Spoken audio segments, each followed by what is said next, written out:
પોરબંદરના જુબેલી, સુભાષનગર અને બંદરના મુખ સહિતના વિસ્તારોમાં ગુલાબી પાણી જોવા મળ્યું છે, ત્યારે આ પ્રદૂષિત પાણીને લઈને માછીમારોની ચિંતા વધી છે. પોરબંદર શહેરની ખાડીમાં પાણી ગુલાબી કલરનું જોવા મળતા ભારે ચર્ચા જોવા મળી રહી છે.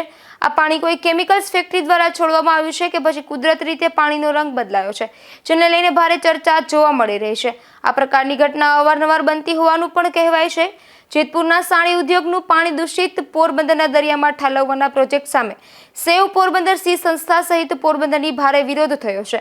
તેવા સમયે પોરબંદરના જુબેલી, સુભાષનગર અને બંદરના મુખ નજીકની ખાડીના લાલ કલરનું પાણી જોવા મળતા ભારે ચર્ચા જોવા મળી રહી છે.